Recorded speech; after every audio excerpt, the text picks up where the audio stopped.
So I think it's good we start with Surah Al-Fatiha. Bismillah ar-Rahman ar-Rahim. Alhamdulillah Rabbil Alameen. Ar-Rahman ar-Rahim. Maliki yawm al-Din. Iyaka na'budu wa iyaka nasta'een. اهدنا الصراط المستقيم صراط الذين أنعمت عليهم غير المغضوب عليهم ولا الضالين صدق الله العلي العظيم. الحمد لله رب العالمين وصلى الله على سيدنا محمد وآل بيته الطيبين الطاهرين ولعن الله ولا أعدائهم أجمعين من الأولين والآخرين آمين يا رب العالمين. أما بعد. السلام عليكم ورحمة الله. Before we start, the mother of one of our brothers is very unwell in hospital. So if we recite Surah Al-Fatiha, that inshallah Allah helps, God helps, and grants her and anyone else who is unwell a complete and swift recovery. So Bismillah ar-Rahman ar-Rahim. Alhamdulillah Rabbil Alameen. الرحمن الرحيم مالك يوم الدين إياك نعبد وإياك نستعين اهدنا الصراط المستقيم صراط الذين أنعمت عليهم غير المغضوب عليهم ولا الضالين صدق الله العلي العظيم. Okay, so the series, The Lantern of the Path, was never designed as a collection of isolated lectures. From the very start, from the very beginning, this journey was declared to be cumulative, a fortress built stone upon stone, where each session rests upon the weight of those that came before. More than 50 sessions ago, a simple question was posed. What does it mean to be a servant of God? To answer this question, rules could not simply be listed. A worldview had to be developed and built, and therefore we walked. We walk through Tawheed, the oneness of God, learning that the goal of the believer is not merely to acknowledge that God exists, but to become so absorbed in his reality that everything else fades into shadow. We walk through Adalah, the justice of God, understanding how every law, every prophet, every Imam, every moment of history operates under the canopy of his perfect equity. We then walk through Nubuwah, the chain of prophets, tracing the road signs that God placed through human history in order to guide travelers towards their destination. And we walk through Wilayah and Imam, guardianship or authority and leadership, understanding that after the seal of the prophets, the guidance did not cease. It continued through the 12 who inherited the mantle. And for the past few sessions, we've been walking through Mahdawiyyah, the culminating guidance, the doctrine of the awaited Imam who stands at the end of this road, the one for whom all of history has been a preparation. This trajectory was never arbitrary. It mirrors the very structure of the Islamic worldview itself. In the previous session, we examined the 70 years of the Minor Occultation. We witnessed the crisis manager, Uthman ibn Sa'id al-Amiri, who stabilized the community in the immediate aftermath of the 11th Imam's martyrdom. We witnessed the institution builder, Muhammad ibn Uthman, who transformed emergency measures into a permanent global network. We witnessed the diplomat in the lion's den, Hussein ibn Ruh al-Nawbakhti, who navigated the treacherous waters of the Abbasid court with the precision of a surgeon and the patience of a saint. And we witnessed the closing of the gate, Ali ibn Muhammad as-Samari, who delivered the final tawqi', the final signed letter from Imam Mahdi, sealing the door of specific deputyship and preparing the community for the long road ahead. That road is now ours. The Minor Occultation was the training camp. The Major Occultation is the march. And tonight we step into that great silence, the vast desert that stretches from 329 years after Hijrah to our own day and beyond, until the cry from the heavens and the rising of the Sufyani signal that the dawn is finally breaking. Quick word on the nature of these sessions. Before proceeding, a word must be said, one that applies not only to this series, but to all the work undertaken together, whether through Patience, the Lantern of the Path, the Art of Supplication, Tabyin, Wilayah and the Home, or any other journey embarked upon. These sessions are cumulative. They are not isolated islands of knowledge, rather they're stepping stones across a single river. Each session builds upon what came before. Each insight assumes a foundation that was laid in earlier discussions. When these sessions are treated in isolation, watching one here, reading one there, benefit may certainly be gained, but the fuller, richer understanding that emerges when the pieces form their intended whole is forfeited. Yes, recaps are provided. What has come before is summarized, but a summary by its nature is a distillation, a concentrated drop where once there was an ocean. The recap orients, it does not replace the journey. For those who are new to this path or have joined partway through, the encouragement is this: return to the beginning where possible. Walk the path in sequence. Allow the knowledge to accumulate in the heart as it was meant to. And now, as we stand at the threshold of the era of establishment, the first century and a half of the great occultation, of the major occultation, we must ask ourselves what posture the believer must adopt for this long night. The Quran commands in Quran Surah Al-Ma'arif, the chapter of the ascending stairway, 70th chapter of the Quran, verse number 5.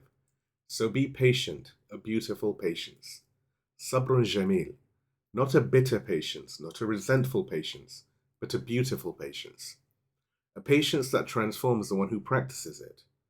This is the patience of the awaiter, not passive, not apathetic, not sitting idle while the world burns, but active, purposeful, engaged in the work of preparation, building the self, building the community, building the foundations upon which the Imam will one day stand.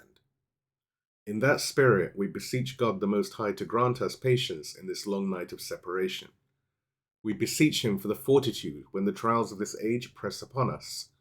We beseech Him for wisdom to distinguish truth from falsehood, and for tawfiq, the ability and success to act upon what we learn.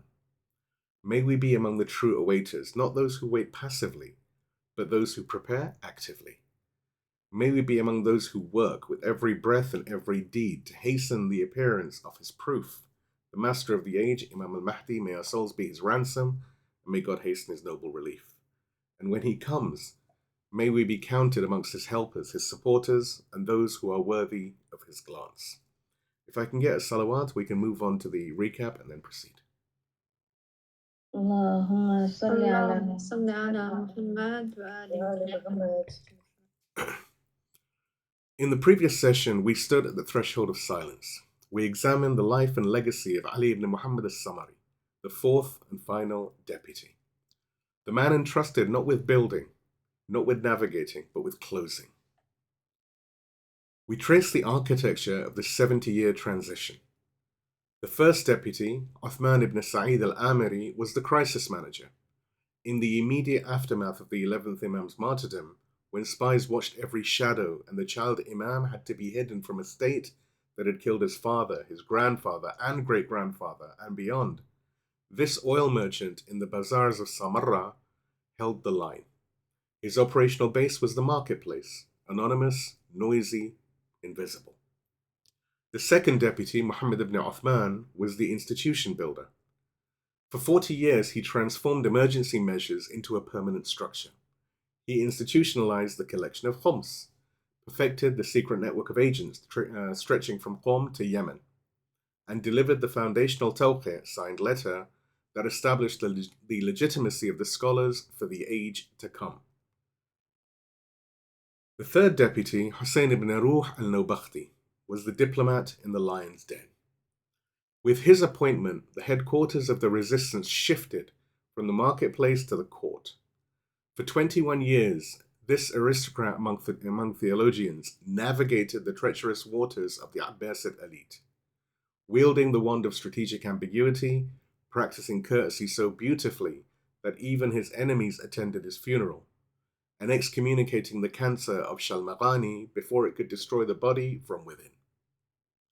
The fourth deputy, Ali ibn Muhammad al-Samari, was the executor of the estate. His tenure lasted only 3 years. He came not from the philosophers or the courtiers, but from a family of khuddam, servants who had managed the estates and carried the letters for generations. He was the unknown soldier, the bureaucrat of God, the one who did the work, locked the door, and left without waiting for applause. We explored the theological principle embedded in this transition. The system must survive the person. Human societies form personality cults. Faith attaches to charismatic leaders, celebrity scholars, famous commanders. But what happens when they die? The fourth deputy's brief tenure was a divine lesson in weaning the community off the scaffolding so that the building could stand on its own. The first deputy stabilized, the second institutionalized, the third navigated, the fourth dismantled, not to destroy, but to liberate. We saw this principle tested in our own lifetime. When Imam Khomeini passed, the enemies of the revolution celebrated, predicting immediate collapse. They were wrong, because Imam Khomeini had built an institution, not a cult. When Sayyid Hassan Nasrallah was martyred, they celebrated again, declaring the resistance decapitated. Within days, the banner passed to new hands. The chain did not break. It has never broken, because we are the school of Karbala. We watched Imam Hussein fall, and then watched Sayyid Zainab carry the message forward in chains, along with Imam Sajjad. We are not surprised by the martyrdom of our leaders. We are prepared for it. Being killed is our habit, Imam Sajjad had declared to the tyrant Ibn Ziyad, and our honor is martyrdom. And then we examine the document that sealed the era. 6 days before the fourth deputy's death, he gathered the elders and read aloud the final communication from the hidden Imam, the Tawqi', that would become the legal constitution of the Major Occultation. It read, "O Ali ibn Muhammad al-Samari, you shall die within 6 days. So settle your affairs and do not appoint anyone to take your place after your death. For the complete occultation has occurred, and my appearance shall not be until after the permission of God, and that is after a long time, the hardening of hearts and the filling of the earth with tyranny." And the reference, of course, is in the write-up. The Imam did not offer false hope. He did not promise a quick rescue. He prepared the community for the long road. And then came the firewall, the anti-cult clause that has protected the community for more than 1,000 years. It continues, the Tawqi' continues. "And there will come to my Shia those who claim to have seen me, claiming special deputyship. Beware. Whoever claims such observation before the rising of the Sufyani and the heavenly cry is a liar and a slanderer." The reference, of course, is in the write-up, like I said. The word used is kadhab muftari, a liar and a slanderer. Not someone mistaken, not possibly sincere, a liar, indeed a slanderous liar. With this single declaration, the Imam pronounced the verdict, 14 centuries in advance, on every false claimant who would arise. The Baha'is, the Ahmadis, the impostor of Basra, and countless other smaller cults that have crashed against this wall. The door of specific deputyship was closed. The era of general deputyship, yani the Marja'iyah, had begun. We concluded with a warning for our age, the seduction of shortcut spirituality. The charlatans do not ask for fiqh and aql, jurisprudence and reason. They ask for dreams. They tell their followers, "Do not listen to the scholars who use logic. Logic is from Satan. Listen to your dreams. If you see me in a dream, this is proof." This is a mechanism to bypass the rational leadership of the Shia. It replaces the law with hallucination. It replaces scholarship with sensation. And behind some of these movements, as the late strategic analyst Hajnada Talibzadeh warned, stands the hand of what we call badal sasi, substitute making. Western intelligence agencies realized that they could not defeat the revolutionary Islam of Imam Khomeini with tanks alone. So they manufacture counterfeit versions, forms of Shia spirituality that neutralize the revolutionary spirit, that keep the youth busy with conspiracy theories and esoteric rabbit holes, instead of building institutions and defending the oppressed. The goal is not to make the Shia youth disbelievers. The goal is to make them distracted. And the distracted youth is a neutralized youth. With the final Tawqi' delivered and the fourth deputy laid to rest, the minor occultation came to its end. The training camp was over. The scaffolding was removed. The community stepped into the great silence, the vast desert of the major occultation that stretches from 329 years after Hijrah to our own day and beyond. It is into this desert that we now venture. Please give me a salawat and we move to the main section, with the first point being the divine logic of separation.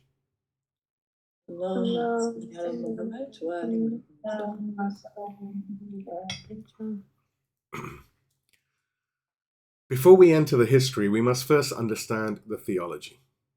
The Quran establishes a principle that governs all of human history, a principle that explains in advance why the year 329 after Hijrah had to be so painful. In Quran, Surah Al-Imran, the chapter of the family of Imran, third chapter of the Quran, verse 179, Allah subhanahu wa ta'ala, He says, God will not leave the believers as they are until He separates the bad from the good.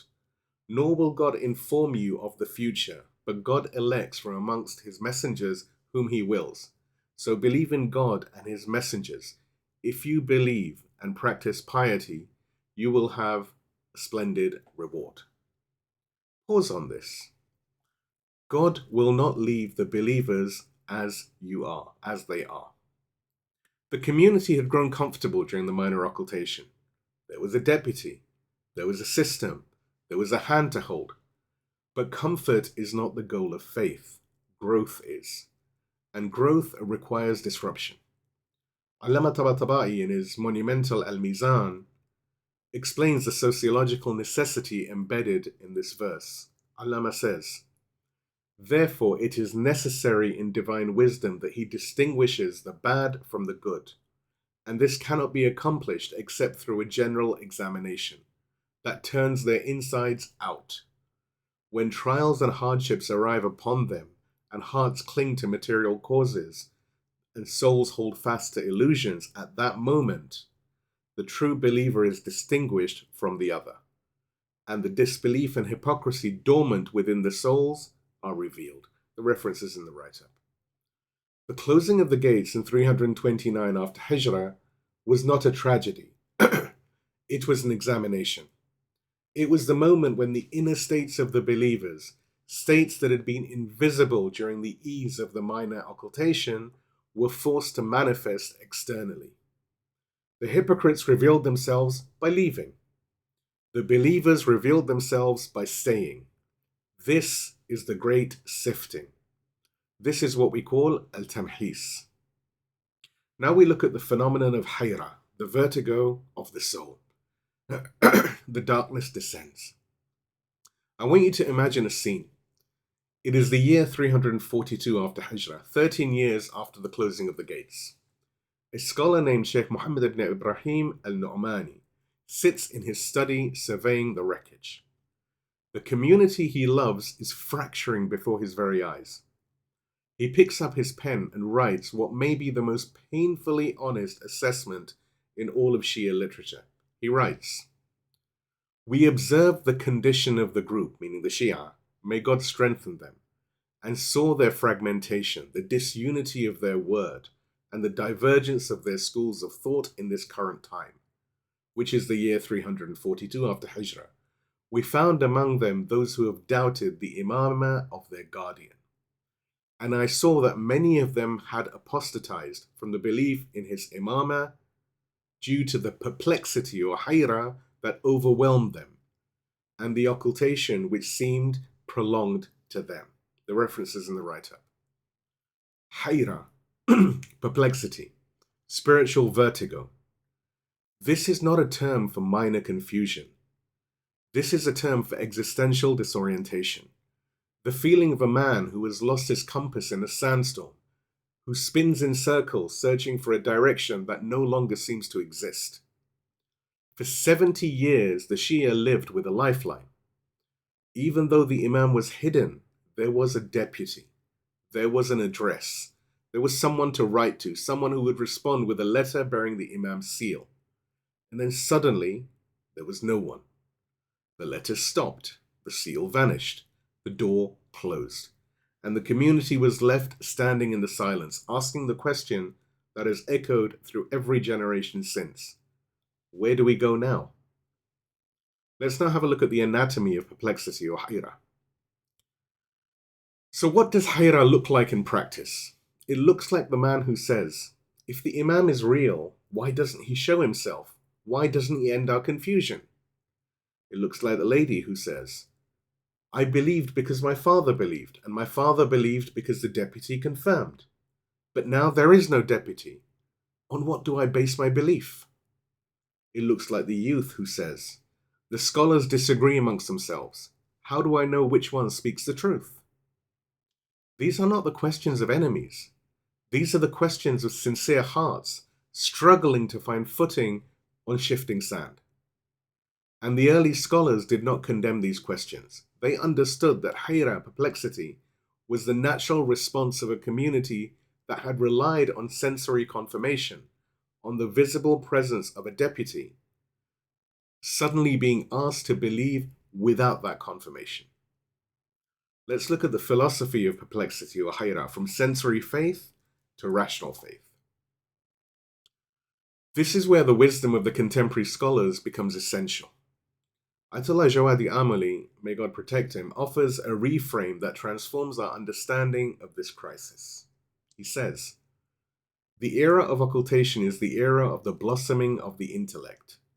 As long as the Imam is manifest, people moved based on relying on seeing the Imam. But in the occultation, intellect and reasoning must replace sensory perception. The praiseworthy perplexity is that which compels a human being towards deep contemplation, or what we call tafakkur, not towards disbelief. The references in the write-up. Read this carefully. Think about this carefully.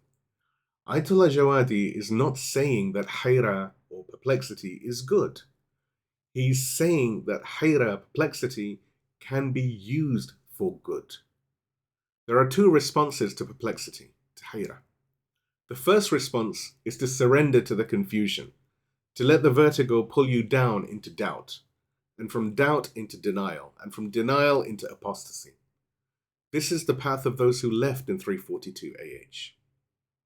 The second response is to let that confusion drive you deeper, to recognize that the easy answers are no longer available, and therefore to seek the hard answers, to move from I believe because I saw the deputy to I believe because I have investigated the proofs. To move from blind imitation, which is taqlid in the negative sense, to investigation, what we call tahqiq. The first response produces apostates. The second response produces scholars. The major occultation was designed to produce scholars. This reframe is essential for our present age. Every generation of believers passes through its own perplexity or hayrah. There are moments in the life of every sincere Muslim, sincere human, when the certainties of childhood faith begin to wobble. Perhaps it's an encounter with confusing irreligious or secular arguments in colleges or universities. Perhaps it's the trauma of personal suffering that seems to contradict divine justice. Perhaps it's a scandal of a trusted scholar whose hypocrisy is exposed. In these moments, the believer feels the vertigo, the ground shifts, the compass spins, and the question arises, do I still believe? The lesson of the early community is this: the vertigo is not the end, it is the invitation. It is the invitation to stop relying on the faith of others and to build a faith of one's own. It is the invitation to move from the child who believes because his father believed to the adult who believes that he has walked the path of proof himself. The scholars who survived 329 AH did not survive because they had no doubts.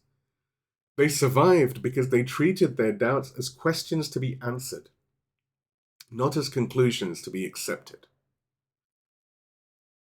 And here a clarification must be made, because the modern age is plagued by a false binary. On one side stand those who say, if you have any doubt, you are a disbeliever. True faith has no questions. On the other side stand those who say, doubt is liberation, question everything, tear down all certainties. Both are wrong. The tradition of the Ahlul Bayt charts a middle path. Doubt, in the sense of questions arising in the mind, is not disbelief. It is a natural human experience. Even the prophets ask questions of God. Abraham, peace and blessings be upon him, Prophet Abraham, asked to see how God resurrects the dead. not because he disbelieved, but because he sought the tranquility of witness knowledge. What is disbelief is the decision to stop seeking. The one who has a doubt and says, I will investigate until I find an answer. This person is on the path, even if the path is currently dark. The one who has a doubt and says, I will use this doubt as an excuse to stop practicing, to stop seeking, to abandon the community.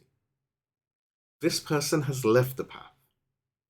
The early Shia who remained were not those who had no doubts. They were those who refused to let their doubts become their identity. They let the perplexity or hayrah, the confusion, drive them to the books. They let the vertigo push them towards knowledge. And in doing so, they transform from passive recipients of guidance into active seekers of truth. But this transformation requires a further clarification, one that will serve as a compass for the remainder of this series. In the chaos of occultation, two groups perished. The first were those who rushed ahead, who could not bear the waiting, who launched uprisings without the Imam's permission, who decided that they would force the hand of history. These were the extremists, what we call the ghulat, the hasty revolutionaries, the ones who overshot the mark. The second were those who fell behind, who surrendered to despair, who said, the Imam is gone, so what's the point? Who abandoned practice, abandoned community, and abandoned hope. These were the laggards, what we call al-Muqassirin, the fatalists, the ones who never reached the mark at all. Both perished, both missed the path. But between them, holding the ground, neither retreating nor recklessly charging, stood a third group, the survivors. And the Quran names them. In Quran, Surah Al-Baqarah, the chapter of the cow, second chapter of the Quran, verse 143, Allah subhanahu wa ta'ala says, thus we made you a middle nation, ummatan wasata, that you may be witnesses to the people and that the apostle may be a witness to you. Ummatan wasata, a middle nation, not a nation of extremes, not a nation that swings wildly between excess and deficiency, a nation of balance, of equilibrium, of measured principle steadfastness. Allama Tabatabai in al-Mizan explains the depth of this designation. He says, he named them a middle nation only because they are situated between the two extremes of excess, what we call ifrat, and negligence, which we call tafrit.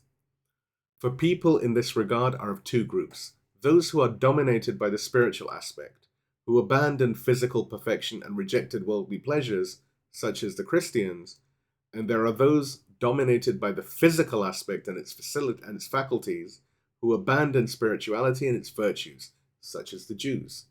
Islam is the middle, which combines both aspects. The reference is in the write-up. But what does this middle look like in practice? Who embodies it?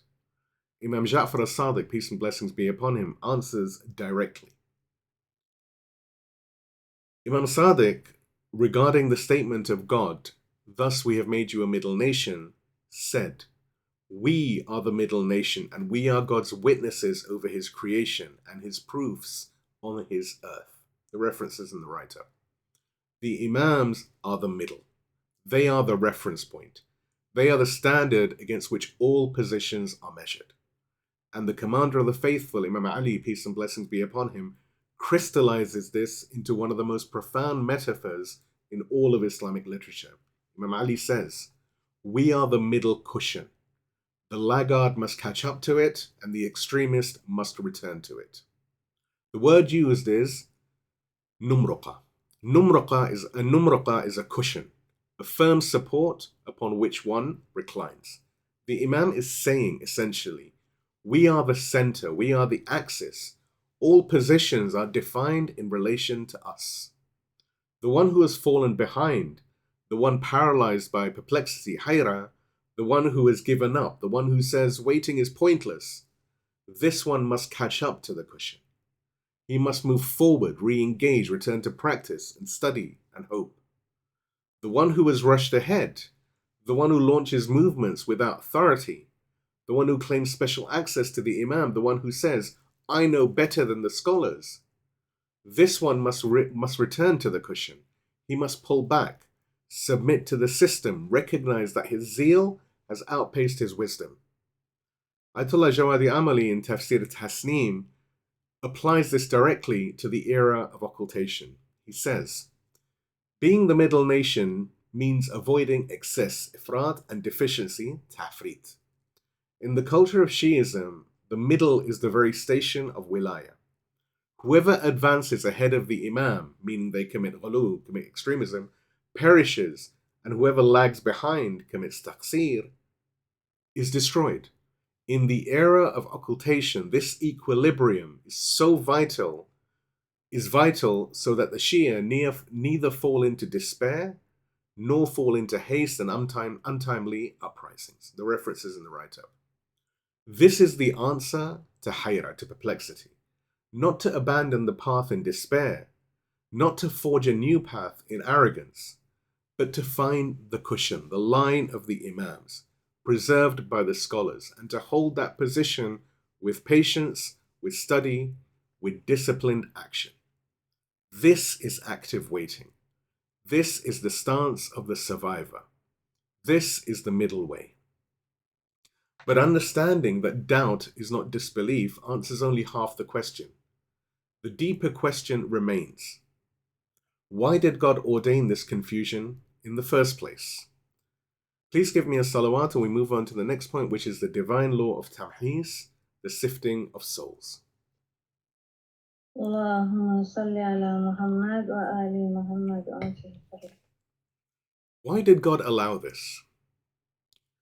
The first point described the phenomenon and the proper response to it. Now we must understand the purpose. Why did God allow the community to fall into such confusion? Why did he not send another deputy, or grant a vision to every believer, or write the proof of the Imam's existence across the sky?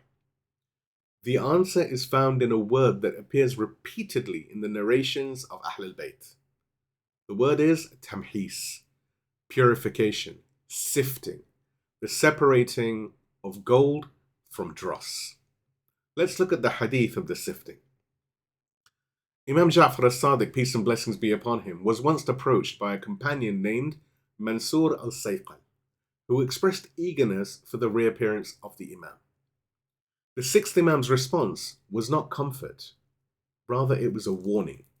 Imam Sadiq said, far from it, that which you turn your eyes towards, meaning the reappearance, will not occur until you are sifted. Know by God, that which you look forward to will not occur until you are purged. Know by God, it will not occur until you are distinguished. Know by God, it will not occur except after a period of despair. Know by God, it will not occur until the wretched become wretched by their own choice and the felicitous become felicitous. The reference is in the write-up. 3 verbs, 3 stages of the same process. You will be sifted like wheat in a sieve, the chaff blown away. You will be purged like gold in a furnace, the impurities burnt out. And third, you will be distinguished, like colors separated from a mixture, each element revealing its true nature. The Imam is saying, the reappearance is not a gift given to the unprepared. It is a trust given to those who have proved themselves worthy. And the proof of worthiness is not comfort, it is trial.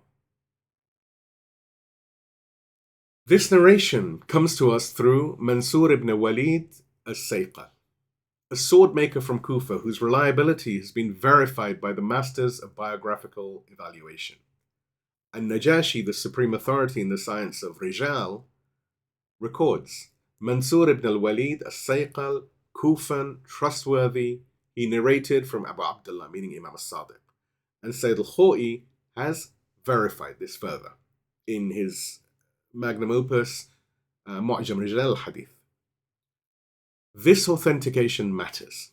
It means that the warning about the sifting is not mere folklore. It is verified doctrine.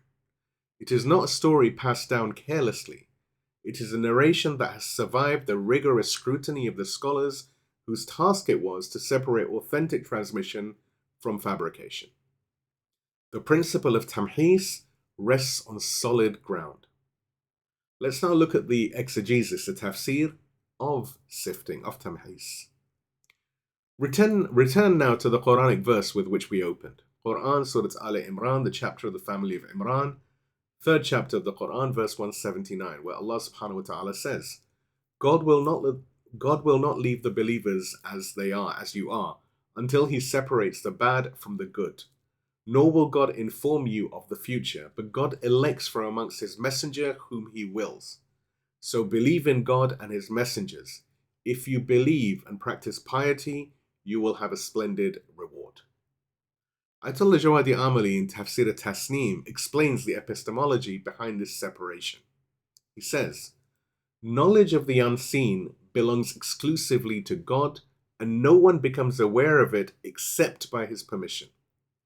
It is not prudent for all secrets to be revealed to everyone, for then belief in the unseen would lose its value. Sifting or Tamhis is a definitive tradition of God, Sunnat Ilahi, so that false claimants are separated from the truthful. If the Imam were always manifest, hypocrisy would remain hidden. The reference is in the write-up. This is profound. If the Imam were visible to all, if proofs were handed to every questioner, if the path required no struggle, then what would distinguish the sincere from the hypocrite? Both would follow, both would appear identical. The hypocrite would enjoy the benefits of association with the truth without ever having paid the price of genuine belief. But God does not allow the hypocrite to hide forever. He creates conditions, trials, confusions, hardships that force the inner state to manifest externally. The one whose faith was rooted in convenience abandons ship when the waters grow rough. The one whose faith was rooted in truth grips the mast tighter. This is Tamhis. This is why the major occultation has to and had to be difficult. Let's now look at things through the contemporary lens, the Islamic revolution as Tamhis, as sifting. This principle did not expire in 329 after Hijrah. It is active today. Imam Khamenei, may God protect him, in a speech to government officials during the height of the economic sanctions previously, before the JCPOA, applied this framework to the present. He said, today is also a day of testing. The divine tradition, Sunnah, is Tamhis, purification, sifting. These pressures, these sanctions, these hardships exist so that the essence of human beings becomes manifest. Those who claim to be Shia and followers of Ahlul Bayt are assayed. They are tested for purity on the battlefield of action. And the references in the write-up. The sanctions, the media war, the assassination of scientists, the cultural invasion, the internal seditions. None of this is random. None of this is just bad luck. It is the continuation of the same sunnah, the same tradition that operated in 329 after Hijrah, the divine tradition of Tamhis or sifting. But how can we apply a narration from the 8th century to the sanctions of the 21st? This is the question the Minhaj of Qom, the methodology of the revolutionary Hawza, answers. Imam Khomeini, may God rest his pure soul, in his final years, articulated a principle that transformed the science of ijtihad. Imam Khomeini said, time or zaman and space, makan, are two determining elements in ijtihad, in deducing rules. A specific issue that has a certain ruling in the past might acquire a new ruling within the governing relations of politics, history, and economics of a modern system. The mujtahid must encompass, have mastery over the issues of his own time. This is not relativism. This is not saying the religion changes with the times. It is saying The principles are eternal, but their application requires wisdom. The principle of Tamhis, that God sift the believers through hardship, is eternal. Its manifestation in 329 years after Hijrah was the closing of the gates.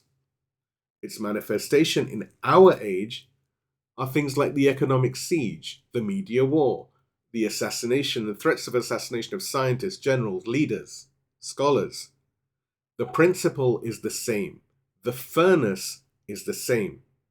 Only the fuel has changed. The Islamic revolution, as the political manifestation of waiting for the Imam, must pass through the same furnace that the early community passed through. The fair weather supporters must be separated from the steadfast. The opportunists must be separated from the believers. The gold must be separated from the dross. And the return or reappearance, like the closing of the gates before it, will not occur until the sifting is complete. Let's now look at the geopolitical sifting, the geopolitical tamhis, the acceleration of sifting. Let's extend this further. Consider the condition of the Shia, and indeed the condition of humanity in the present moment. The tamhis, or sifting, is no longer a principle studied in books. It is unfolding on our screens, in headlines, in the smoke rising from bombed cities. And it is accelerating. Sheikh Ali Raza Panhayan, one of the most incisive voices on the philosophy of awaiting, describes this acceleration with a striking image. He says, "The closer we get to the peak, the stronger the wind blows and the purification becomes more serious. In the end times, time accelerates. Events occur one after another, specifically to take away the opportunity for hypocrisy. Today you see someone who claimed to be revolutionary for 30 years suddenly collapse at a historical turning point. This is the very tradition of Tamhis. God does not show favoritism." The reference is in the write-up. The wind at the peak, events cascading one after another. The pandemic, the genocide, the assassinations, the economic sieges, the open threats of war. Each one a gust that shakes the climbers on the mountain. And those not gripping things tightly are thrown off. In Gaza, a people face extermination, not a war, a genocide. Entire neighborhoods are erased. Entire families deleted from the registry of the living. Children pulled from rubble, grey with dust, silent with shock. And yet, the people of Gaza have not surrendered. They have not begged for mercy from the merciless. They have not abandoned their land, their dignity, and their faith. They bury their dead, pray over the fragments, and remain. This is Tamhis. The furnace is hotter there than anywhere else on earth. And those who endure it, who choose death standing over life kneeling, are being purified into something the world has rarely seen. In Lebanon, the resistance faced blow after blow. The economic collapse, the Caesar sanctions, the port explosion that devastated Beirut, the political deadlock engineered to strangle the state, and then, in rapid succession, the assassination of its leaders, said Hassan Nasrallah, the voice of the resistance for over 3 decades, the man who liberated the South in 2000, who stood defiant in 2006, who sent his fighters to break the back of Daesh in Syria, martyred. Said Hashim Safiuddin, his successor, the quiet architect, the keeper of the institution, martyred. Commander after commander, scholar after scholar, the decapitation strategy deployed with full fury. And what did the enemies expect? They expected collapse.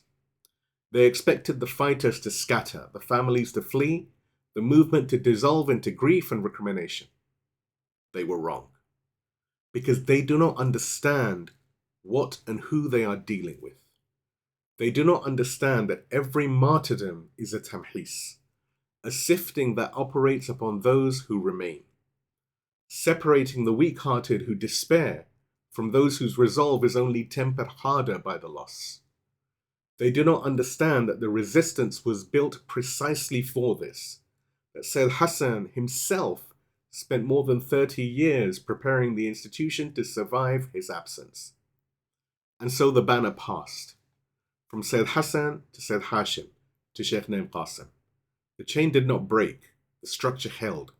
The resistance continued and continues. But here is the deeper lesson. The Tamhis is not only for those within the resistance, it is for those watching.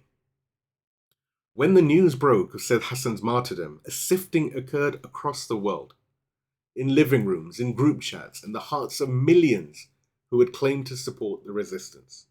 Some saw defeat. They said, "It's over. The resistance is finished." Some saw victory delayed. They said, "The man is gone, but the path remains. We continue." The martyrdom did not create the two responses. It revealed them. It exposed who had believed in a person versus who had believed in a principle. It separated those whose loyalty was contingent on success from those whose loyalty was rooted in truth. This is the tamhis of the viewer, of the spectator. And it is no less real than the tamhis of the fighter, the sifting of the fighter.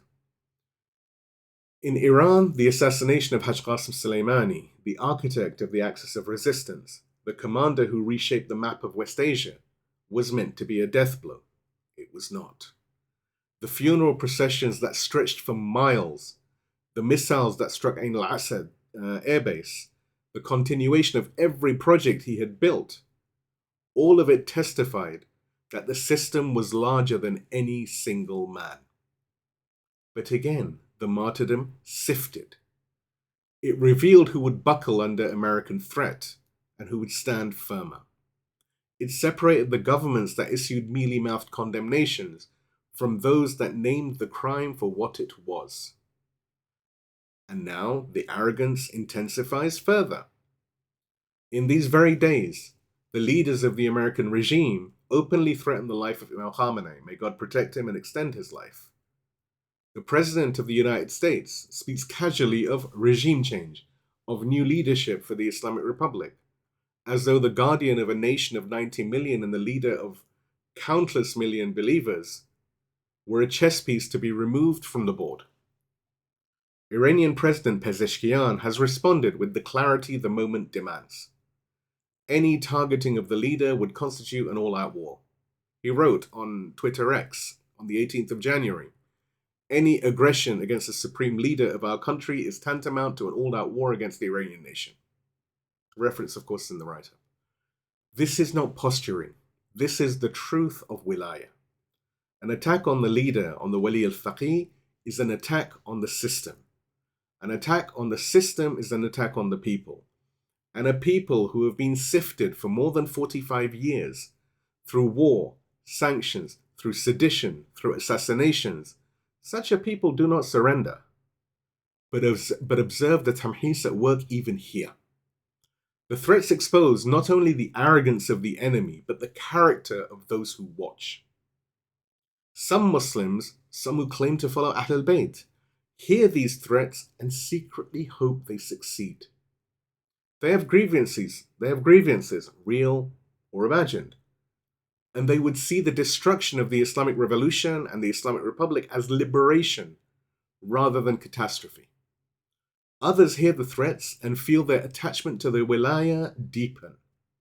They recognize that whatever imperfections exist in a human system, the alternative being offered is not reform, but annihilation. The annihilation of the only state on earth, right now, that stands openly against the Zionist project. The only state that arms the resistance. The only state that refuses to bend the knee and kneel. The threat sifts. The response reveals. In Iraq, after decades of oppression, the community faces the test of governance, and with it, the sifting of those who sought power for service from those who sought power for self. The resistance and militias that defeated Daesh must now prove that they can build, not only destroy. The politicians who wave the banner of Ahl al-Bayt must now prove they serve the people, not their pockets. The furnace has changed shape, but it burns no less hot. In Yemen, a community under the most brutal blockade in modern history continues to stand. No electricity, no medicine, no food security. And still they fight. They launched operations in solidarity with Gaza, turning the Red Sea into a graveyard for the ships of complicity. They forced the empire to retreat. They have nothing, and yet they give everything. If this is not Tamhis, the word has no meaning.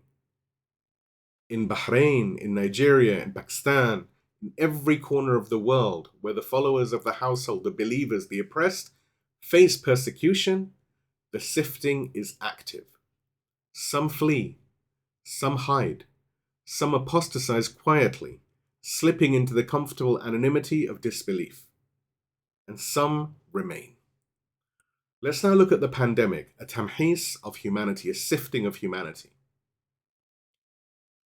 And then there was the pandemic, a silent, invisible sifting, tamhis, that touched every nation on earth.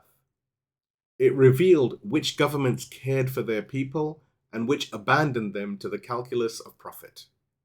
It revealed which communities had solidarity and which had only the illusion of it.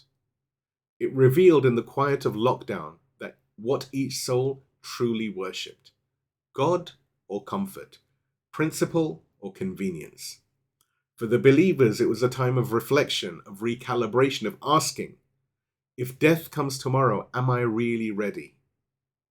For the heedless, it was an inconvenience to be endured until the restaurants reopened. The virus did not discriminate, it revealed. And revelation is the essence of tamhis.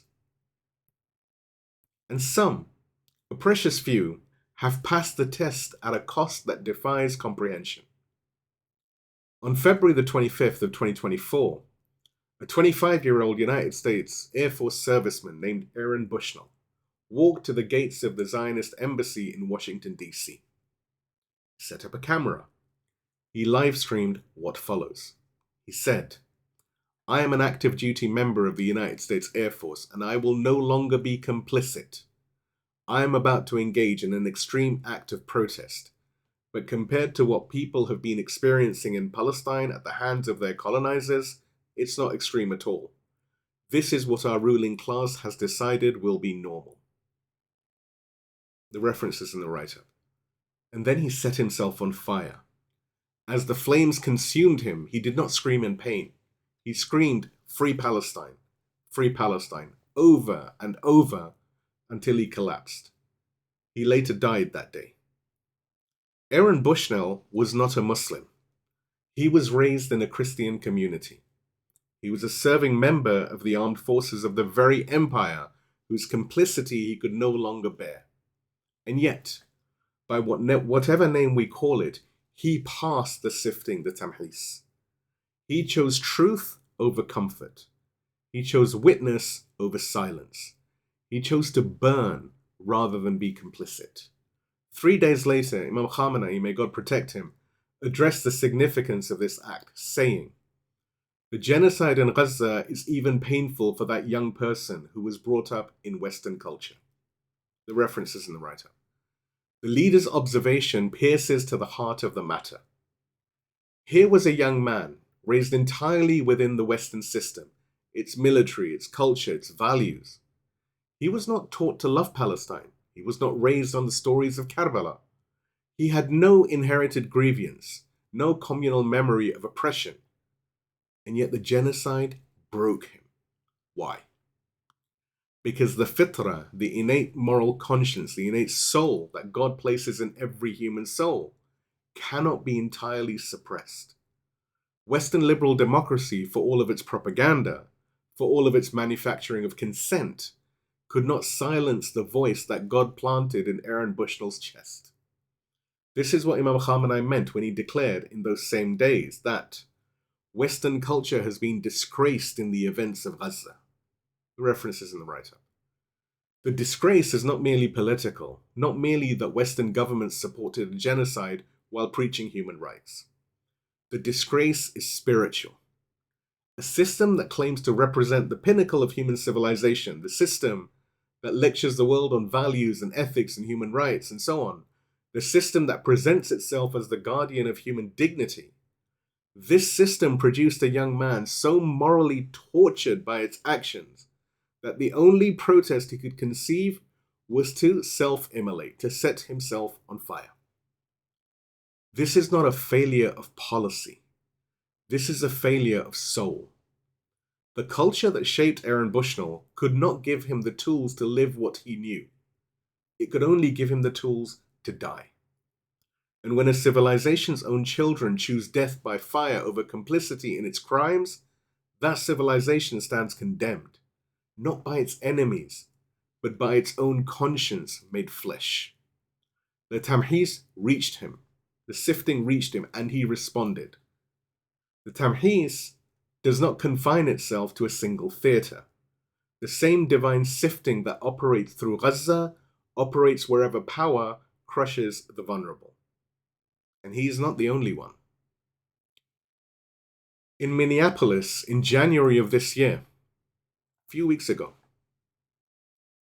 a 37-year-old mother named Renee Nicole Good was shot and killed by an agent of ICE, the immigration enforcement agency that has become, under the current regime, something resembling a paramilitary force unleashed upon communities. Renee was not an immigrant. She was an American citizen, a poet, a mother of three, a woman who had just dropped her 6-year-old son to school. But she had committed an unforgivable sin in the eyes of the US regime. She had been watching. She had been part of a neighborhood watch network that monitored ICE raids, that blew whistles to warn families, that stood as witnesses to the terror being inflicted on immigrant communities. For this, for watching, for caring, for refusing to look away, she was killed. An ICE agent fired 3 shots into her vehicle, 1 through the windshield, 2 through the driver's side window. She died blocks from her home. And the response of the regime? To investigate her, to comb through her associations, to label her a domestic terrorist, to smear a dead mother as an enemy of the state because she had the audacity to stand with her neighbors. And yet, tens of thousands of people attended her vigil. Tens of thousands of people in Minneapolis in the cold of January gathered to say her name. This too is sifting, is Tamhis. The killing of Renee Nicole Good sifted an entire city. It sifted a nation. It forced millions to ask, what kind of country kills a mother for watching? What kind of government investigates the victim and protects the shooter? And some answered, this is fine, this is order, this is necessary. And others answered, this is monstrous, and I will not be silent. The sifting continues. And here we must pause to reflect on an uncomfortable truth. Aaron Bushnell was not a Muslim. Renee Nicole Good was not a Muslim. And yet they passed. How many who identify as Muslim will fail the same test? Let us be very clear about what identity means in this context. To identify as a Muslim is to eat biryani, is to wear the thobe or the abaya, to attend the mosque on Fridays, or at least on Eid, to fast in the month of Ramadan, to post Alhamdulillah, God be praised, on social media, to feel a warm glow of belonging when the adhan is called. None of this is the Tamhis, is the sifting. The Quran is explicit. In the Quran, Surah Al-Imran, the chapter of the family of Imran, 3rd chapter of the Quran, verse 142, Allah says, or did you think that you would enter paradise while God has not yet made evident those of you who strive in His cause and made evident those who are steadfast? The sifting does not ask what you eat. It does not check your wardrobe. It does not count your mosque attendance or scroll through your Instagram captions.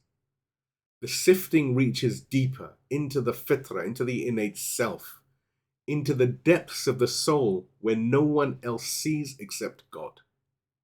Allama Tabatabai explains, Tamhis means purifying a thing from all impurities that cover it.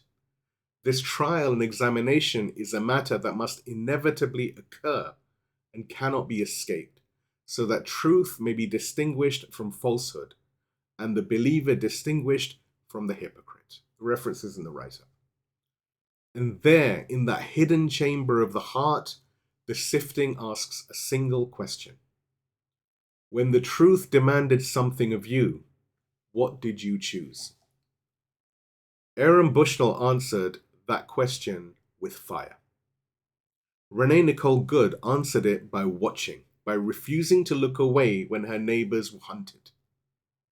The martyred scholar Ayatollah Sayyid Muhammad Baqir al-Sadr, may God rest his pure soul, warned his students in Najaf, saying, "O my brothers, do not say I am a scholar, and do not say I am a believer, until you have tested yourself and purged your intentions.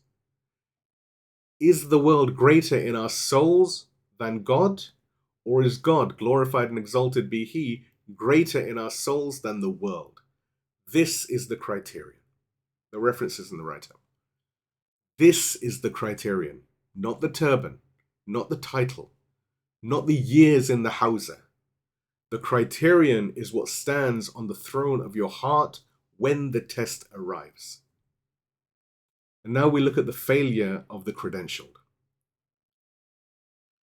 Meanwhile, there are those who pray 5 times a day, who have memorized the Quran and countless hadith, who can debate fiqh or jurisprudence and kalam, theology, for hours, and who, when Gaza burnt, found reasons to look away, who told themselves it was too political. When the port exploded in Beirut, when the heart of a nation was torn open and the bodies of innocents lay beneath the rubble, there were those who refused even to say a prayer for the martyrs, not because they doubted the tragedy, but because acknowledging it might be deemed political, because it might cost them donors, because it might offend those whose offense they feared more than the displeasure of God. The Quran warned of this precisely. In the Quran, Surah Al-Baqarah, the chapter of the cow, second chapter of the Quran, verses 41 to 42. Allah subhanahu wa ta'ala says, "And do not exchange my signs for a small price, and fear only me. And do not mix truth with falsehood or conceal the truth while you know it. Do not exchange my signs for a small price." The small price is not always gold. Sometimes it's position. Sometimes it's a platform. Sometimes it is simply the avoidance of discomfort, the quiet life, the undisturbed salary, the continued approval of those who hold power over your career. And when documents emerged, documents drafted under the guise of interfaith dialogue, that twisted the words of Quran, that sanitized oppression, that provided religious cover for those who supported the massacre of children, that sought to neutralize any resistance to genocide. What did certain scholars do? They had the knowledge to refute. Collectively, hundreds of years of seminary training sat amongst them. Hundreds of years studying usul and fiqh, principles and concepts. Hundreds of years of parsing Arabic grammar, of debating the subtleties of hadith authentication, of kalam, of theology, of Quran, of tafsir. Enough knowledge, one would think, to dismantle a document built on distortion. But they did not refute. They did not clarify the misinterpretations. They did not defend the Book of God against those who had bent its words to serve the interest of oppressors.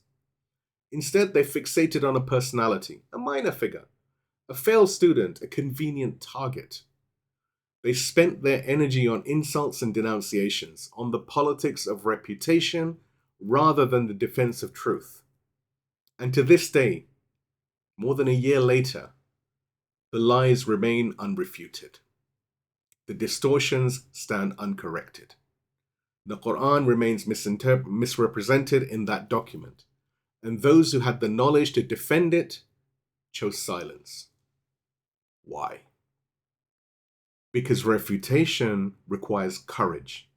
It requires standing against powerful interests. It requires the possibility of losing positions, funding, and the approval of those who control platforms. Attacking a weak personality requires nothing. It is a cost-free outrage. It is theatre that performs righteousness without ever risking anything. This is not scholarship, this is a pantomime. Imam Khomeini, may God rest his pure soul, spoke of such men with undisguised severity, saying, "The danger of a scholar who does not act upon his knowledge is greater than the danger of the Taghut, of the tyrant. If the scholar becomes corrupt, the entire world becomes corrupt." The reference is in the write-up. And Imam al-Askari, may God, peace and blessings be upon him, was even more direct. Speaking of the corrupt among the scholars, those who mislead, who conceal, who sell the signs for a small price, he declared, "As for the scholar, the jurist who guards his soul and protects his religion, the common people should follow him. But regarding the corrupt scholars, they are more detrimental to our Shia than the army of Yazid was to Hussein ibn Ali and his companions." The reference is in the write-up. Read that again. Think about that again. More detrimental than the army of Yazid. The army of Yazid killed 72 in Karbala. But the corrupt scholar who has the knowledge and conceals it, the one who sells the signs for position and comfort, this one kills something far greater. He kills trust in the religion itself.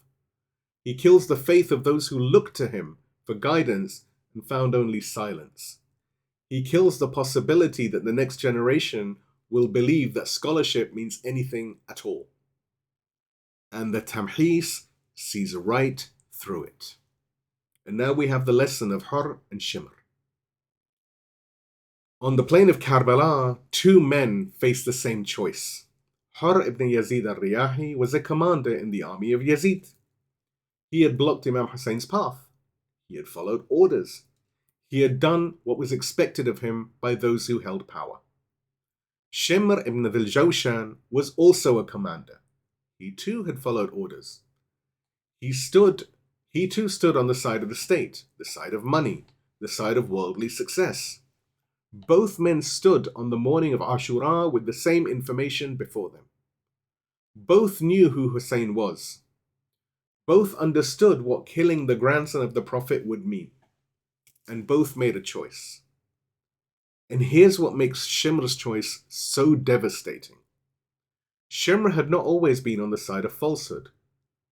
We read in the books of history the following. Adam ibn Mihraz came out from the companions of Muawiyah at the Battle of Sifting to fight Shimr ibn al-Jawshan. They exchanged 2 blows. Adam struck him on the forehead and the sword cut deep until it reached the bone. The reference is in the write-up. The logic is clear here. Adam was from the companions of Muawiyah and he came out to duel Shimr. A duel occurs between opposing sides. Therefore, Shimr, we can deduce, at that point was in the camp of Imam Ali. He had stood with Imam Ali. He had fought for Wilayah. He bore on his face, for the rest of his life, the scar of a blow received while defending the truth.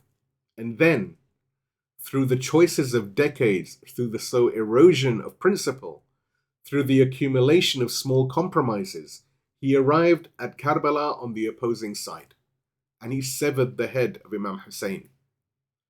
Ayatollah Misbah Yazdi, may God rest his pure soul, reflects on this trajectory. He says, "The criterion is a good ending. Shimr was a veteran of the Battle of Siffin, yet his affairs reached a point where he severed the head of Imam Hussein.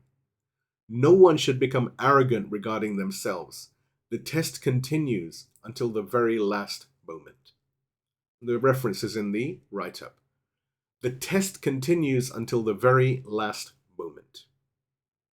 Shimr's years at Siffin did not save him.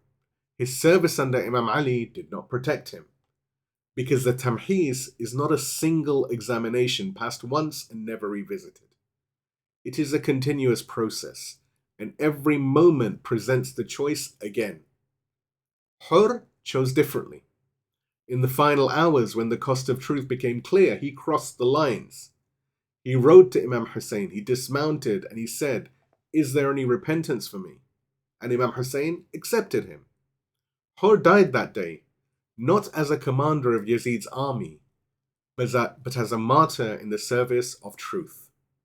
His shrine stands near Karbala to this day, visited by millions who honor the man who changed course, when changing course cost everything. The Tamhis does not ask how many years you studied. It does not ask how many titles you accumulated. It does not ask how large your following is or how many institutions bear your name. It does not even ask how you began. It only asks this: when the moment came, when Imam Hussein stood on one side and Yazid on the other, where did you stand? There are those with no seminary training, no credentials, no titles, who stood with Imam Hussein. And there are those with hundreds of years of collective learning who could not bring themselves to refute a single document. There are those who began with Imam Ali at Sifting and ended by severing the head of his grandson. The sifting does not care about your beginnings. It cares about your ending. The Quran offers a haunting image of such people. In Quran, Surah Al-Munafiqun, the chapter of the hypocrites, 63rd chapter of the Quran, verse number 4, Allah subhanahu wa ta'ala says, "And when you see them, their form pleases you, and if they speak, you listen to their speech. Yet they are as if they were pieces of wood propped up." Propped up timber. Impressive to look at, commanding in speech, but hollow within, possessing no life of their own, dependent entirely on the wall against which they lean. Ayatollah Jawadi Amali explains, these are soulless bodies that merely lean against the wall of hypocrisy. They possess neither independent steadfastness nor spiritual life.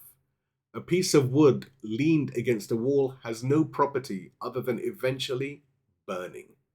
The reference is in the write-up. No property other than eventually burning. This is the fate of the hollow, not merely collapse, but combustion. The propped up timber cannot stand on its own. Remove the wall, remove the donors, the platforms, the positions, and it all collapses.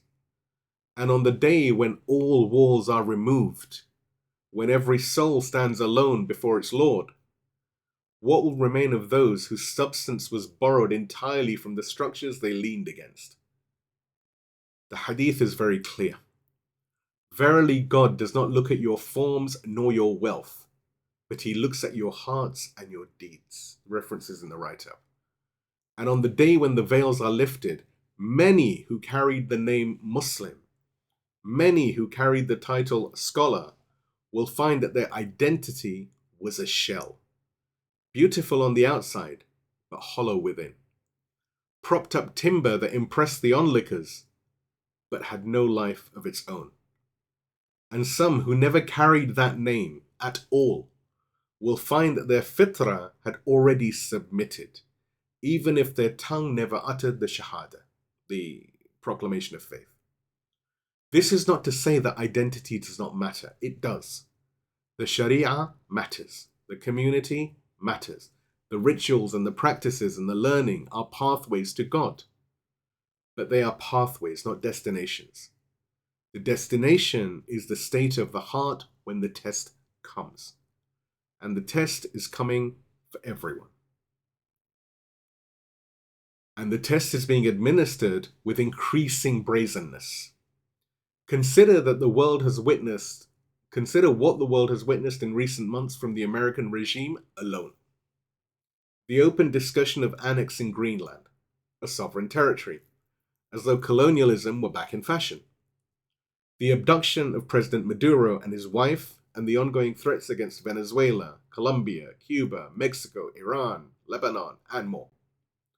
The abandonment of all pretense of international law or rules-based order, a concept invoked only when convenient, discarded the moment it constrains. The ICE raids that terrorize communities, that break down doors, that kill mothers and call them terrorists.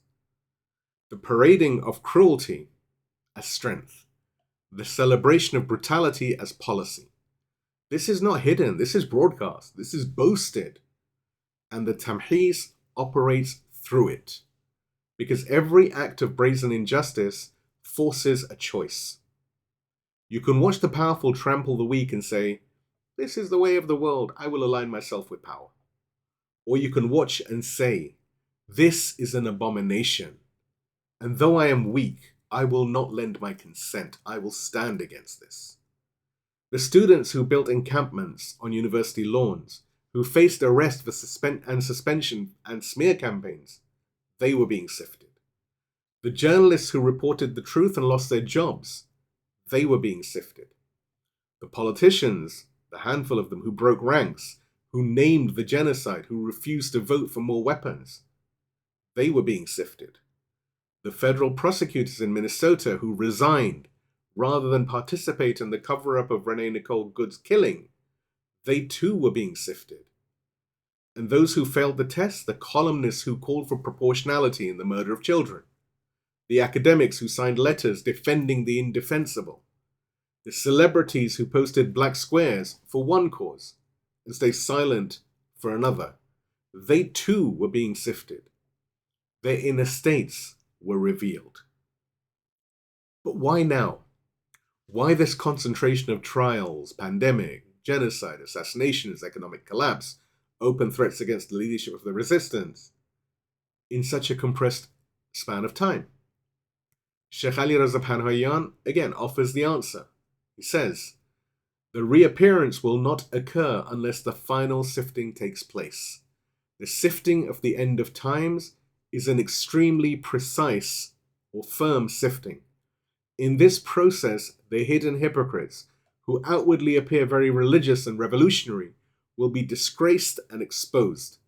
The philosophy of the occultation is that the companions of His Eminence, the awaited Master, may our souls be his ransom, must become so pure that the possibility of betrayal no longer exists.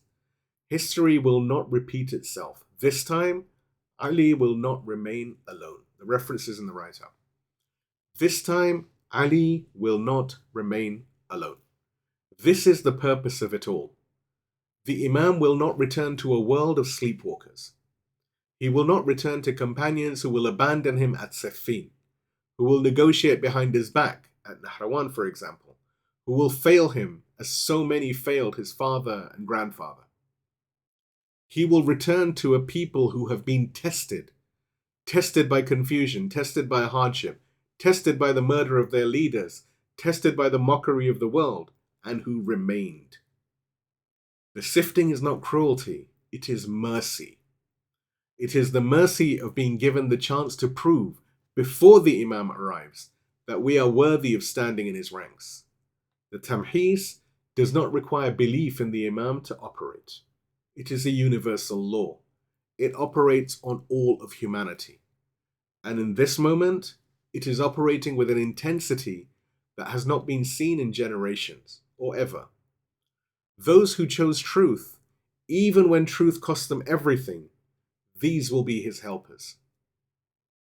Those who chose comfort, even when comfort required complicity, these will find that their choice has been recorded. The sifting will have already answered who is who. And on the day when the Imam calls, the ranks will already be formed. And here a clarification must be made for the modern mind, which is addicted to democracy and majority opinion. The Tamhis is not a popularity contest. The Quran never promised that the truth would be followed by the majority. In fact, it promised quite the opposite. In the Quran, Surah Al-An'am, the chapter of the cattle, 6th chapter of the Quran, verse 116, Allah subhanahu wa ta'ala says, "And if you obey most of those on earth, they will lead you astray from the way of God." In 342 after Hijrah, when a Nu'mani surveyed the community, the majority had left. The majority had succumbed to Hayrah, to perplexity. The majority had decided that the occultation was too long, too confusing, too demanding. And the minority, the remnant, the steadfast, preserved the truth. This is a pattern that repeats throughout sacred history.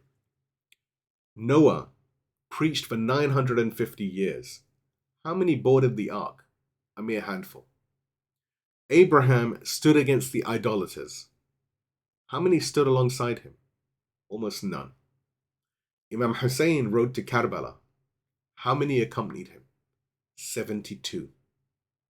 The truth has never been determined by a show of hands. The truth is determined by alignment with the divine will, even if that alignment leaves you standing alone. The one who abandons the path because everyone is leaving has failed the tamhis, the sifting. The one who remains on the path because it is true, regardless of who else remains, this one has passed. Now, a quick foreshadowing, the question of banners. We mentioned Mansur al-Sayqal earlier, the trustworthy narrator who transmitted the sifting hadith. He also narrated other traditions, one of which that has caused great confusion across the centuries. It speaks of banners raised before the qa'im, before the return, and warns against following them. Some have read this as a prohibition against any Islamic governance during the occultation, a command to sit and wait passively until the Imam appears. They are wrong. But that discussion belongs to a later session, when we examine the divergent paths the community took in response to the Great Silence, the paths of uprising, of quietism, and the narrow road between them. For now, it is enough to note, the same narrator who warned us about the sifting also warned us about false banners. Both warnings serve the same purpose, to keep the believer on the middle cushion, neither rushing ahead nor falling behind. The sifting removes the uncommitted. The banner warning removes the reckless. What remains is the gold. But the sifting is only half the story. The furnace separates. It burns away the dross. It reveals who will stand and who will flee. Yet separation alone does not preserve.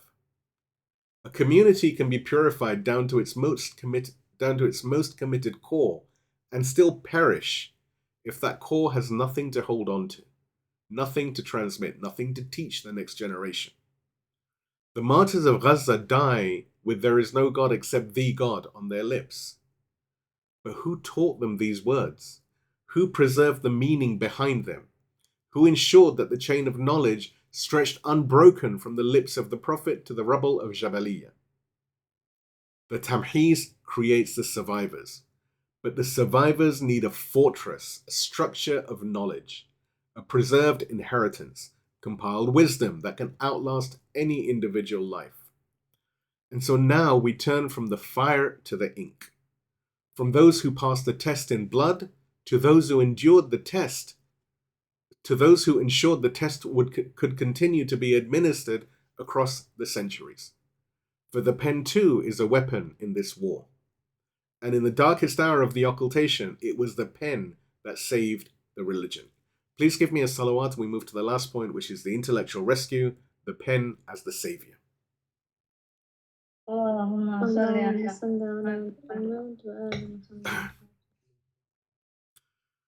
So we have established the crisis, which is the hayrah, the perplexity. We have explained the purpose, the tamhis, the sifting. Now we must examine the survival. How did the community endure? The Imam was hidden. The deputies were gone. The hypocrites had fled. The sincere remained. But what did they hold on to? They held on to the text. When the living voice was silenced, the written word became the lifeline. And a generation of scholars rose to the occasion, understanding that their task was nothing less than the preservation of the religion itself. Let's look at a historical pivot from mouth to page. By 350 after Hijrah, just 2 decades after the Major Occultation began, the community faced an existential crisis that compounded the theological one. The oral tradition was dying. For generations, the transmission of knowledge had been personal. A student would sit before a sheikh, who had sat before another sheikh, who had heard the words from the lips of the Imam himself. The chain was living. The knowledge passed from heart to heart, breath to breath. But now the direct witnesses were dying. The companions who had seen Imam al-Askari, may God rest his pure soul, who had met the hidden Imam, may our souls be his ransom, in his childhood, who had received letters from the deputies. These men were old. They were passing away. And with each death, a link in the chain was severed. The scholars understood. If they did not act, the words of the Imam would die with the generation that had heard them. They had to, if we may use a modern metaphor, they had to digitize the Imam. They had to transfer the living tradition into a form that could survive the death of its carriers. They had to write. Let's have a look at the dream of Sheikh Saduq. Among these scholars, none stands taller than Abu Ja'far Muhammad ibn Ali al-Babawayh, known to history as Sheikh al-Saduq. Born around 305 after Hijrah, he lived through the transition. He witnessed the closing of the gates. He saw the community fracture. He responded with the pen. His masterwork, Kamal ad-Din wa Tamam al-Ni'mah, which has formed the basis for many of these sessions on Mahdawiyyah, the title of the book means the perfection of religion and the completion of the blessing, is one of the foundational texts of Mahdiism, a comprehensive encyclopedia of proofs, narrations, and arguments for the existence and occultation of the 12th Imam, may our souls be his ransom. But the origin of this book is itself a proof of the Imam's continued care for his people. Sheikh al-Saduq had travelled to Naishapur and found the Shia there drowning in confusion about the occultation, about the Ghaibah. The questions were endless. The doubts were spreading. The scholar himself was weighed down by sorrow, separated from his family, surrounded by a community in crisis. And then, in a dream, he received his mission. He records in his introduction. This is in the introduction of Kamal ad-Din. He writes, "While I was reflecting one night on the family and children I had left behind in Ray, which is modern-day southern Tehran, sleep overcame me. I saw myself in Mecca, and I saw the Qa'im, Imam Mahdi, may my soul be his ransom, standing at the door of the Kaaba. He said to me, 'Why do you not compile a book concerning the occultation so that your distress may be relieved?' I said, 'O son of the Messenger of God, I have already compiled works on that.' He, peace be upon him, replied, 'Not in that manner. Compile now a book on the occultation and mention within it the occultations of the prophets, peace and blessings be upon them.'" The references in the writer. The Imam himself, in a vision, commanded the scholar to write, not to wait passively, not to mourn endlessly, but to write. And notice the instruction. Mention within it the occultations of the prophets.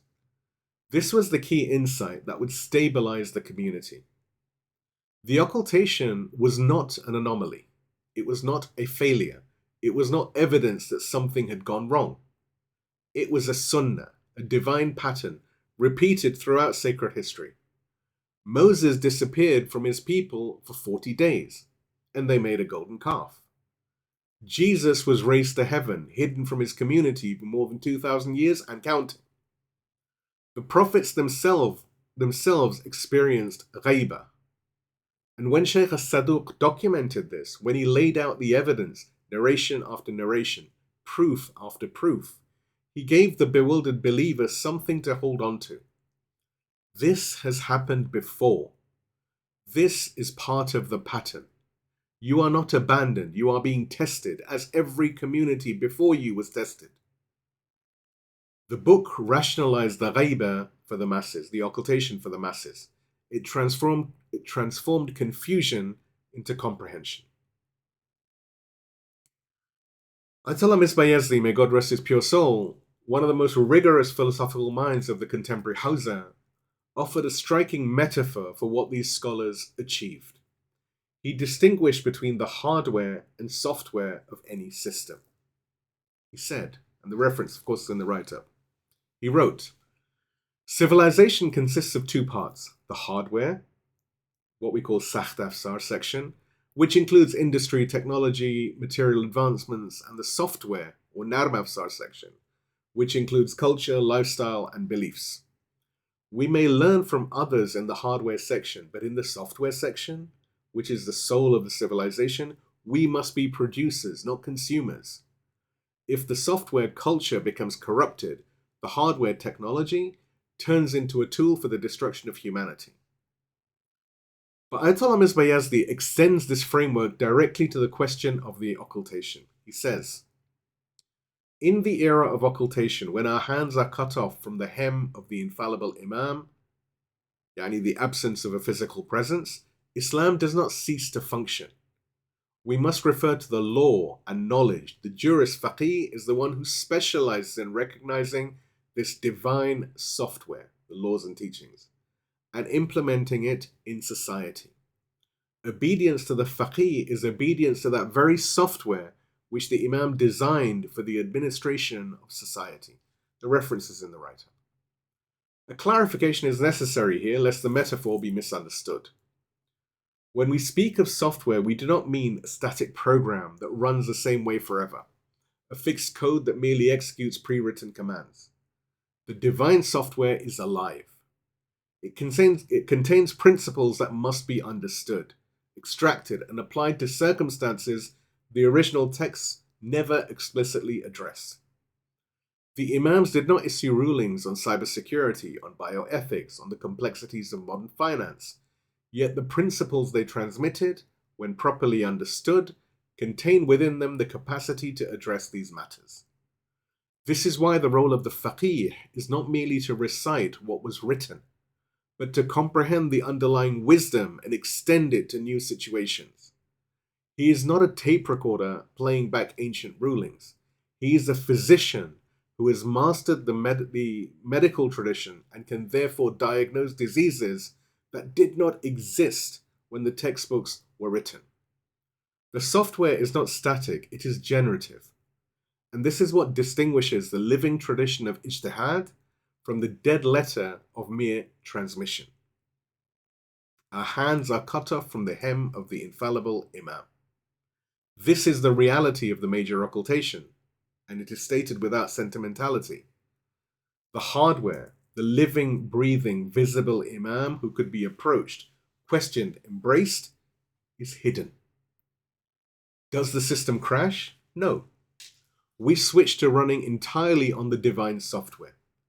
The books, the narrations, the compiled wisdom, the legal rulings, the ethical framework, the theology, and so on and so on. And the role of the scholar?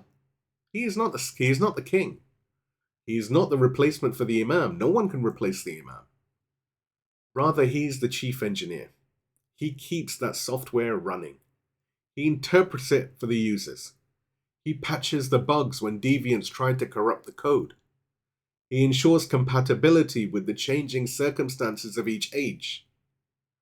The scholars who wrote Al-Kafi, who compiled Kamal ad-Din, who built the houses of Najaf and Qom, they were not seeking thrones. They were maintaining the operating system that would run the Ummah until the return. And the Quranic mandate? This role is not an innovation of the scholars. It is a Quranic obligation. In Quran, Surah At-Tawbah, the chapter of the repentance, 9th chapter of the Quran, verse 122, Allah subhanahu wa ta'ala says, "Yet it is not for the faithful to go forth en masse. But why should not a company, a group from every group of them, go forth to become learned in religion, and to warn their people when they return to them so that they may be aware?" Allama Tabatabai in his monumental al-Mizan explains the scope of this verse. He says, the verse indicates the obligation of going forth for the sake of deep understanding, what we call tafaqquh. The meaning of tafaqquh is to comprehend all religious knowledge, from the roots, usul, to the branches, the furu', not merely practical laws, as is the terminology of later scholars. This going forth is a prerequisite for guiding the ignorant and for the survival of the religion, what we call baqa' ad-din. The reference is in the write-up. The survival of the religion, baqa' ad-din. This is what was at stake in 329 after Hijrah. And this is what the scholars secured, not through miracles, not through visions, but through the unglamorous, painstaking work of learning, writing, teaching, and transmitting. And now we must have a clarification, the trap of anti-intellectualism.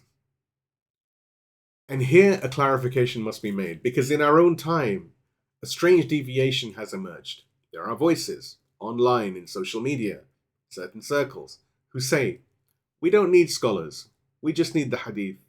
Give us the raw narrations and we will interpret them ourselves. The impulse is understandable. It sounds democratic, sounds pure, sounds like a return to authenticity. It is, in fact, self-destruction. For who preserved the hadith? The scholars.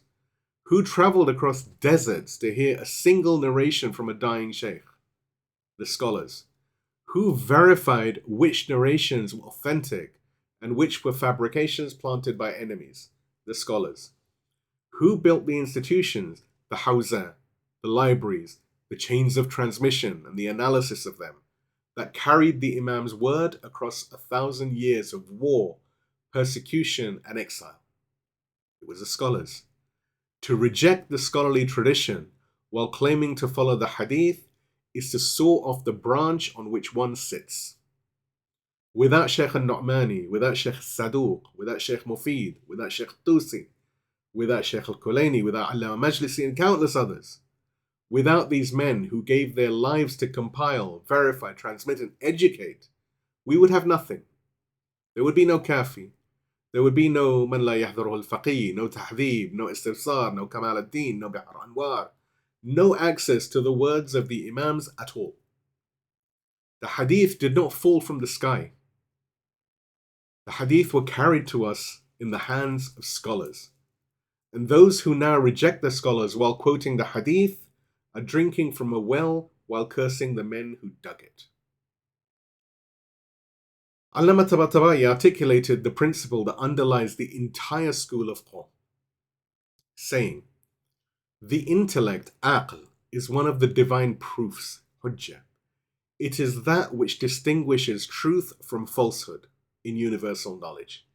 It is not permissible to invalidate the judgment of the intellect using a narrated text. Naql, for the veracity of the narrated text is only established via the intellect. The reference is in the write-up. This is the heart of the matter. We do not use the intellect against the text. We use the intellect to verify the text, to understand the text, to apply the text. How do you know a narration is authentic? Through the rational evaluation of the chain. How do you know a text is not corrupted? Through intellectual comparison with other texts.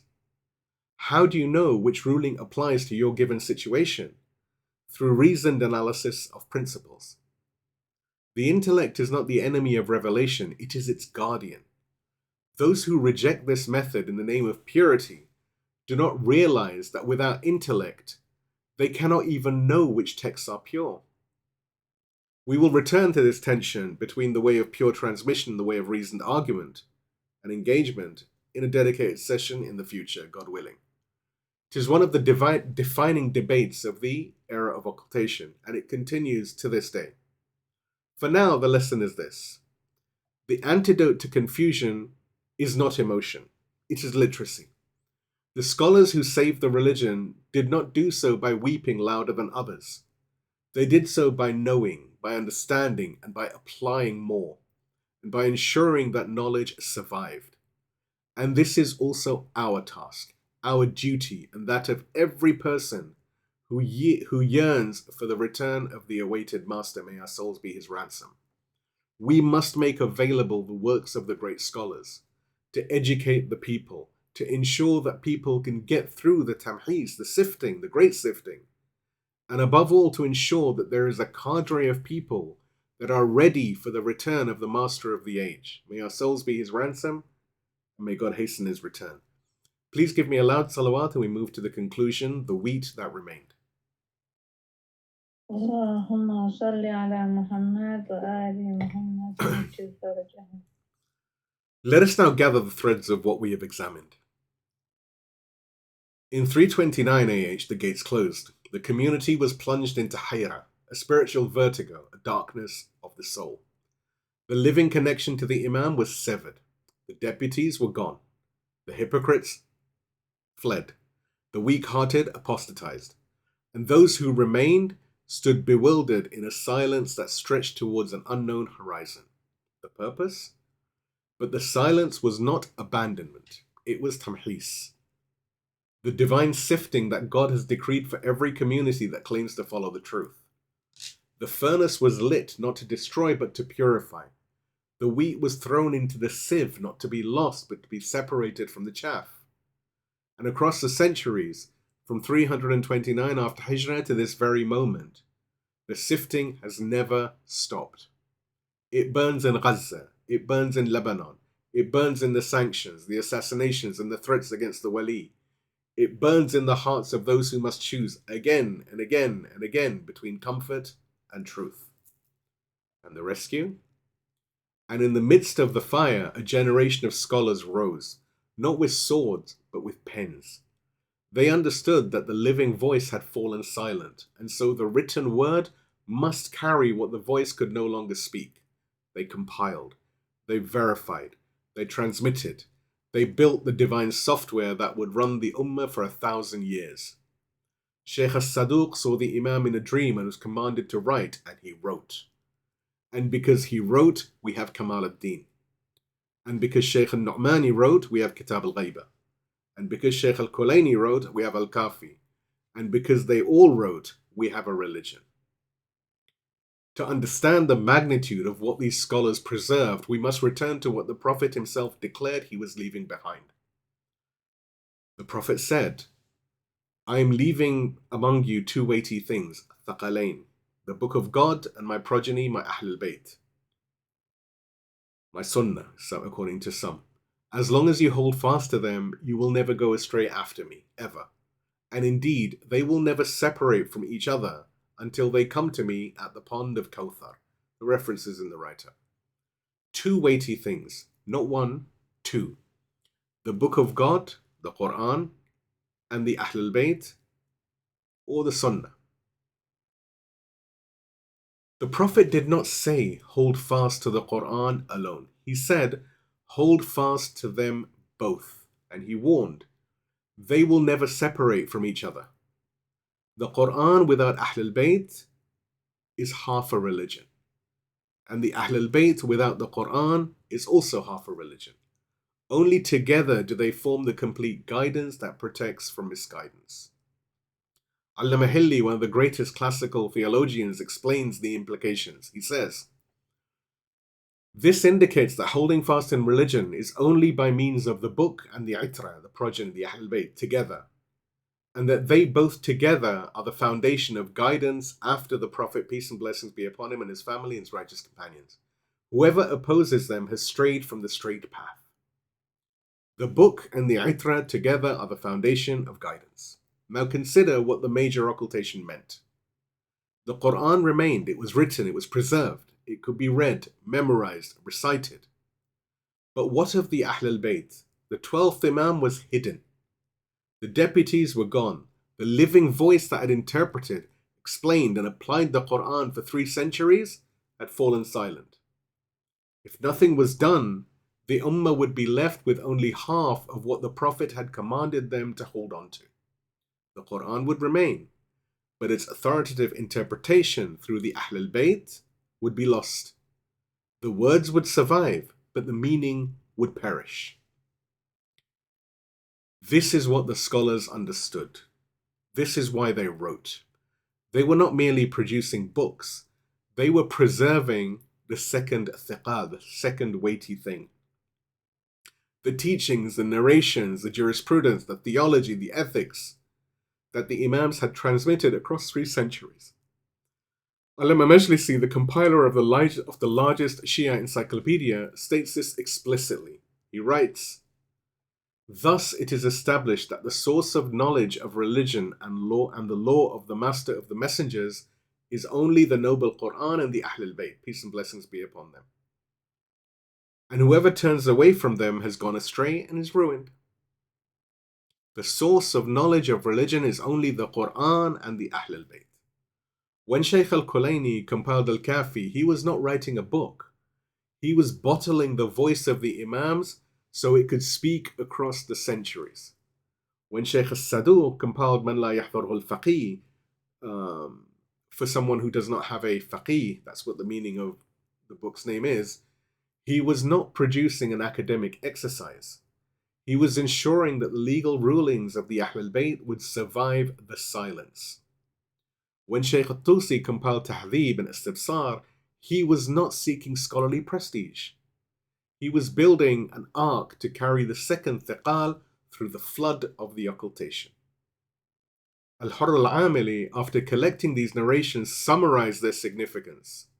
Hurr al-Amili is the compiler of Wasail al-Shia, which is one of the most important books of hadith. He said, these mutawatir or well-known reports indicate with the clearest indication that the reference in the rulings of the Sharia and the knowledges of religion is the book of God, exalted is He, and the itra of His Prophet, peace and blessings be upon him and his family.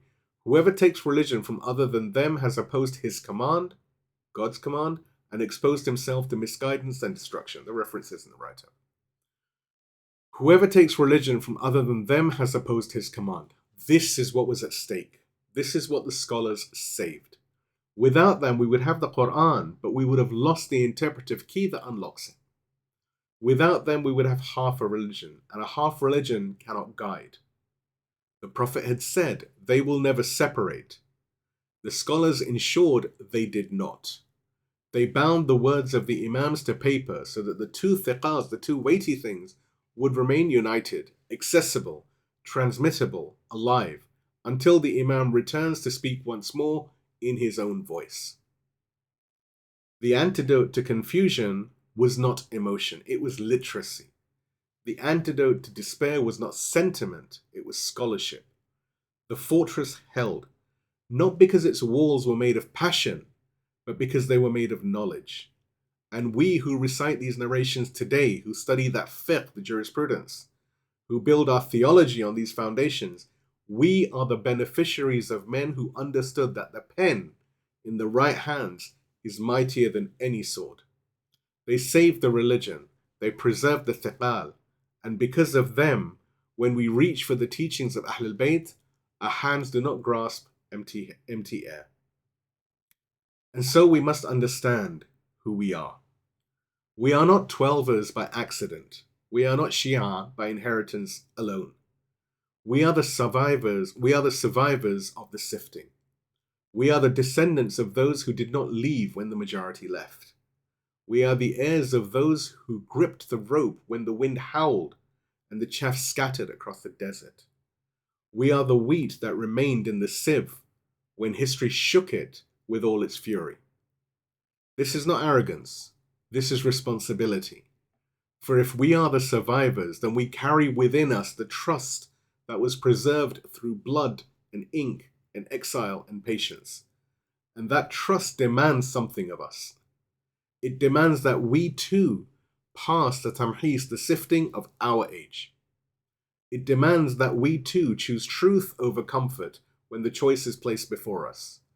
It demands that we too become literate, not merely in the rituals, but in the knowledge that the scholars died to preserve. The sifting has not ended.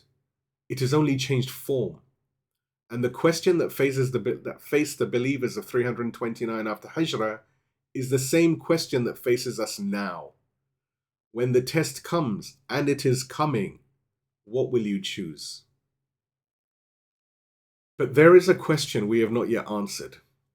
We have spoken of how the community survived, through patience, through scholarship, through the preservation of the text. But we have not yet spoken of how they lived. What did the Twelvers do while they waited? For they were not the only ones responding to the crisis of occultation. Others responded differently. The Zaydis raised banners. They established states by the sword in Yemen and Tabaristan. They promised immediate justice, immediate victory, immediate satisfaction for the grievances of the oppressed. The Ismailiyah went further. The Qarmatiyan, a branch of the Ismaili movement, attacked Mecca itself, slaughtered pilgrims in the sanctuary, and stole the black stone from the Kaaba. They declared the age of waiting was over, that the Mahdi had come, that the revolution was now. And what did the Twelvers do? They watched. They waited. They were called cowards. They were called quietists. They were accused of abandoning the struggle, of making peace with oppression, of betraying the legacy of Imam Hussein. Were these accusations true? Or was there a deeper wisdom, a strategy that the impatient could not see? This is the question we will take up in the next session, titled The World in Fire, the Geopolitics of Waiting. We will examine the false dawns, the movements that promised immediate victory and delivered only ashes.